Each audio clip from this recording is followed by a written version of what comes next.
सर्वमंगलमांगल्ये शिवे सर्वार्थसाधिके शरण्ये त्र्यंबके गौरी नारायणि नमोस्तुते। खड्गं चक्रगदे सुचापपरिघां शूलं भुशुण्डिं शिरा शङ्खं सन्ददधिं करैस्त्रिनयनां सर्वाङ्गभूषावृतां नीलास्मद्युतिमासपाददशकां सेवे महाकालिकां यामास्तौ स्वपिते हरौ कमलजो हन्तुं मधुं कैटभम्। 16 तारीख बृहस्पतिवार का अवसर, द्वितीय तिथि विद्यमान है और इस दिन ग्रह नक्षत्रों के दृष्टिकोण से यदि देखा जाए तो सूर्य अपना राशि परिवर्तन कर रहे हैं। सूर्य का ये राशि परिवर्तन सबसे बड़ा महत्वपूर्ण योग इस जुलाई के महीने में आपके लिए बनाकर तैयार कर रहा है। और ये सूर्य का परिवर्तन यदि हम आप देखें राशि के दृष्टिकोण से देखें तो ये कहीं ना कहीं आपके सम्मान में, आपके कार्यों को पूर्ण करने में, कहीं ना कहीं किस्मत के दृष्टिकोण से बड़ा लाभ देने का योग बनाता दिखाई दे रहा है। लेकिन बस समस्या एक साथ में थोड़ी सी जुड़ी हुई है कि बृहस्पति भी यहाँ पर उच्च के होकर बैठे हुए हैं, लेकिन वो 2 दिन बाद अस्त हो जाएंगे।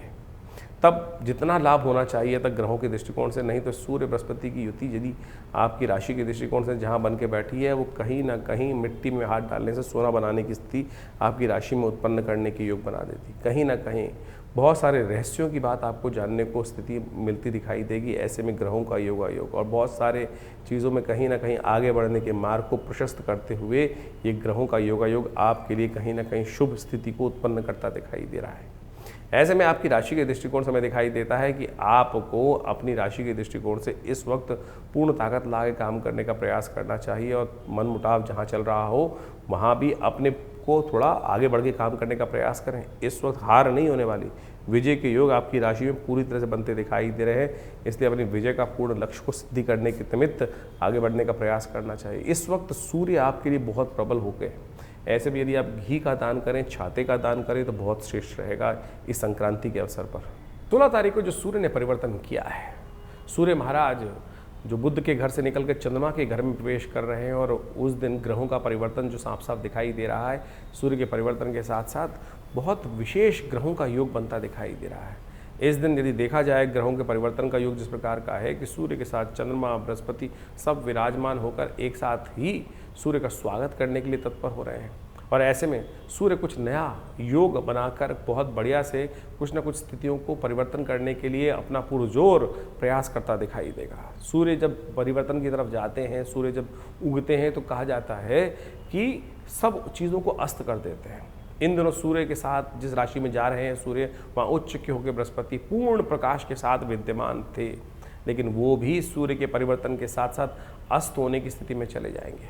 तो ऐसे में सूर्य का ये परिवर्तन बृहस्पति को जो अस्त कर रहा है, सूर्य राजा हैं और राजा के आगे जब ज्ञान का देवता यदि अस्त हो जाए तो कई बार कोई समस्या भी उत्पन्न करने के योग बनाता है। सूर्य का परिवर्तन तो अपना प्रभाव दिखा ही रहा है, लेकिन सूर्य ने जो बृहस्पति को अस्त किया है वो एक विचारणीय विषय जरूर बनता दिखाई दे रहा है।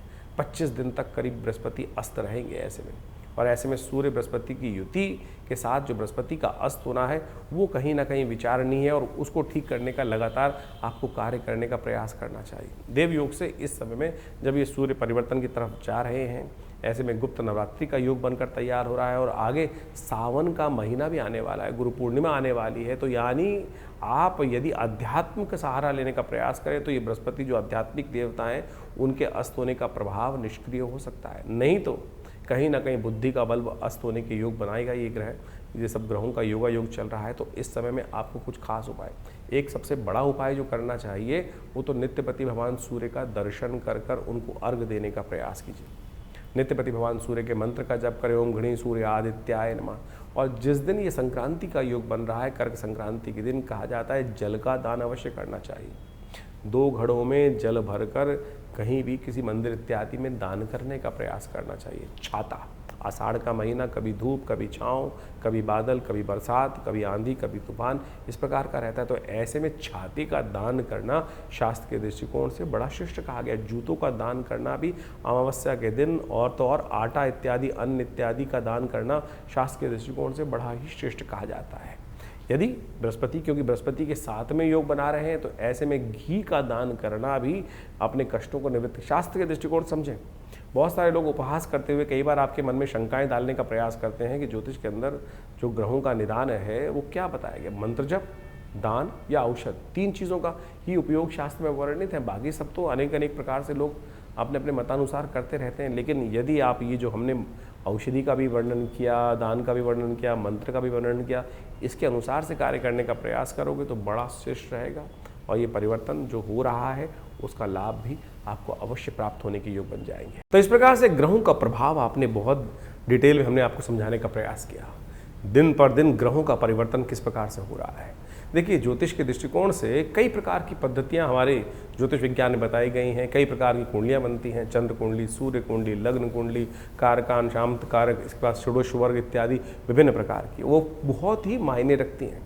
कई लोगों के अंदर ये बात हमारे इस कार्यक्रम को सुनकर लगेगा कि केवल हम ज्योतिष को राशियों के अनुसार से ही बांट रहे हैं, लेकिन जन साधारण के समक्ष रखने के लिए ज्योतिष की राशि का एक प्रभाव जो है वो आपके समक्ष हमने रखा। लेकिन पूर्णतः ज्योतिष को समझने के लिए, आपकी जन्मपत्री को, आपके जीवन की दिनचर्या को समझने के लिए पूरा चार्ट चाहिए, पूरी डिटेल चाहिए, जन्म का समय चाहिए, डिटेल्स चाहिए।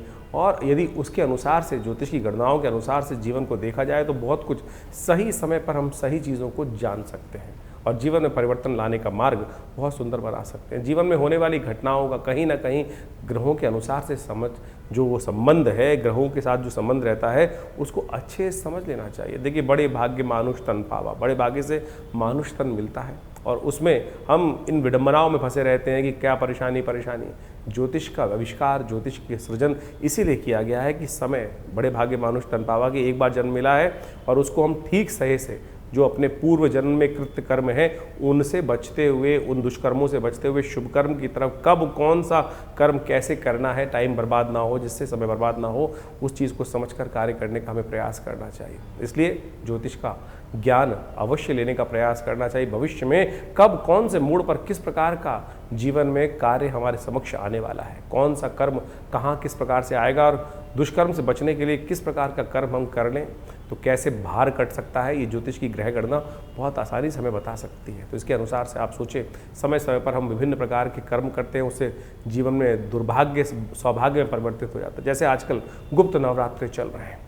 गुप्त नवरात्रों में कहा जाता है माँ भगवती दुर्गा की आराधना यदि श्रद्धा के साथ कर ली जाए, ना कोई ज़्यादा ड्रामेबाजी करने की ज़रूरत नहीं, ना शो ऑफ करने की ज़रूरत है, क्या ना कोई बहुत बड़ा दिखावा करने की ज़रूरत, चुपचाप माँ भगवती के मंत्रों का जिस प्रकार से अनुष्ठान शास्त्र में वर्णित है, दुर्गा सप्तशती का, सतचंडी, सहस्त्रचंडी, साधारण पाठ, जो भी आपकी श्रद्धा के अनुसार से, आपके विश्वास के अनुसार से, आपकी सामर्थ्य के अनुसार से आप कर सकते हैं, उसको अवश्य करने का प्रयास करना चाहिए। जीवन में बड़े बड़े कष्ट कट जाते हैं, बहुत बढ़िया जीवन में घटना घट जाती है। बहुत सारे लोग समय समय पर जीवन में आते रहते हैं, समय में देखते रहते हैं, कष्ट जीवन में आ रहे हैं, विवाह नहीं हो रहा है लोगों का, बहुत सारे कष्ट देखने को मिले। अभी कुछ दिन पहले कई लोग आश्रम पे आते ही रहते हैं, बहुत सारे, एक ऐसा ही केस आया हमारे पास में ही थे, करीब 20-30 साल से जानते थे, उनके कोई रिश्तेदार थे, वो आए, जीवन जन्मपत्री देखने को मिला, जन्मपत्री में कुछ भी ऐसा दोष दिखाई नहीं दे रहा था, लेकिन उनकी वार्तालाप से लगा कि उनके स्वप्न में बार बार उनके पूर्वज कहीं ना कहीं उनको दिखाई दे रहे हैं। तो हमने कहा एक काम करें, गायत्री का आप जप करें, गायत्री का 1.25 लाख जप करें, अनुष्ठान करें, गायत्री का 1.25 लाख जप कर अपने पितरों के निवृत्ति के लिए, जो कहा जाता है कि ऋण मुक्ति के लिए ये कार्य में सबसे श्रेष्ठ है, उसको करें। और सत्य माने 2 महीने में पहले उस कार्य को करा उन्होंने, और उसके बाद अभी 10 दिन पहले मेरे को फ़ोन आया कि हमारे बच्चे का संबंध स्थापित हो गया। सत्य माने ये भार कटता है। ज्योतिष की काल गणनाएं आपके जीवन में सत्य को लाने के लिए, कष्ट को निवृत्त करने के लिए सुंदर सुयोग बनाती है। ऐसे हजारों जो तरीके हैं, जो उदाहरण हैं, वो हमारे जीवन में कई बार हमको देखने को मिलते हैं और बार बार हम आपके समक्ष रखते हैं। तो इसलिए इन प्रत्यक्ष कर्मों को, अनुष्ठान, मंत्र जप इत्यादि को अपने जीवन में स्थान देने का प्रयास करना चाहिए। जैसा हमने कहा, गुप्त नवरात्रि का सुंदर योग चल रहा है, कोशिश करें अपने घर में बैठकर जैसा हो सके मंत्र भगवती का, सर्वमंगल मांगल्य, या देवी सर्वभूतेषु बुद्धिरूपिणी संस्थिता, जो भी ओम आईं ह्रीं क्लीं चामुंडाय विचे, जो भी मंत्र आपको याद है उनका यथाउचित भाव से नित्य प्रति स्मरण करें। नहीं तो हमारे आश्रम पर आप सादर आमंत्रित हैं। इस अनुष्ठान में जो समय पर चलता रहता है उसमें आइए, जुड़िए। पूरा गुप्त नवरात्रि, वैसे तो आश्रम पर नित्य प्रति 8 घंटे यज्ञ होता ही है, हर रविवार को सामूहिक यज्ञ भी होता है, लेकिन समय समय पर जो ये बड़े बड़े उत्सव आते हैं, गुप्त नवरात्रि, शारदीय नवरात्रि, चैत्री नवरात्रि, और उसके अलावा अभी सावन का सुंदर सुयोग आने वाला है, इसमें नित्यपति रुद्राभिषेक का कार्यक्रम रहेगा। शतचंडी का अभी सुंदर कार्यक्रम चल ही रहा है इन गुप्त नवरात्रियों में। कोशिश ये करें माँ भगवती दुर्गा के सानिध्य में बैठकर, माँ भगवती की चमत्कारिक श्री विग्रह के सानिध्य में बैठकर इन यज्ञों का लाभ लें। यज्ञ जो है संसार का सर्वश्रेष्ठ कर्म है, यज्ञो वै श्रेष्ठतम कर्म। और आज हमारे मंदिरों से दुर्भाग्य है, इस बात को कहते हुए मुझे बड़ा अजीब लगता है कि लोगों ने हमारे अपने मंदिरों में हमने यज्ञ को शून्य कर दिया। और यज्ञ को केवल कुछ लोगों ने तो ऐसा कर दिया जहाँ यज्ञ होता है कि क्या आर्य समाज। अरे सनातन पद्धति में एक ऐसी कोई चीज़ है जो नहीं है। लोगों ने, विभिन्न मतों ने, विभिन्न पंथों ने एक छोटी छोटी भाग सनातन का लेकर अपना बना लिया और उसको इस प्रकार से उपस्थित करने का प्रयास किया। ये सनातन पद्धति में यज्ञ का भगवती कोई भी कहा जाता है, कोई भी मंत्र अनुष्ठान है, यदि कोई भी आप कुछ भी कर रहे हैं, चाहे आप नग भी धारण कर रहे हैं, चाहे कोई यंत्र रख रहे हैं अपने पास, यदि उसमें मंत्र जप यज्ञ इत्यादि का कर्म नहीं किया गया है तो वो निष्फल होगा, कार्य करेगा ही नहीं। तो इसलिए यज्ञ वो निधि है भारतीय संस्कृति की जो जीवन के समस्त सुखों को देने का प्रभाव रखती है। और कम से कम इन नवरात्रों में, इन श्रावण के अवसरों पर विभिन्न यज्ञ जो समय समय पर किए जाएंगे उसमें सम्मिलित हों। माँ भगवती कृपा से आपके कष्ट दूर होने के अद्भुत योग स्वयं आप बना सकते हैं। और हमने इन सब विधानों को बहुत सारी अपनी पुस्तकों के माध्यम से जगह जगह बताया भी है, तो आप उन पुस्तकों को पढ़ सकते हैं और अपनी समस्याओं का निदान भी जान सकते हैं। आश्रम से प्रकाशित विभिन्न पुस्तकें जो आपको दिखाई जा रही हैं, उन सब में आप कोशिश ये करें, पढ़ें, उन सबको समझें और आश्रम में भाग ले सकते हैं विभिन्न कार्यक्रमों में। आपका धन्यवाद।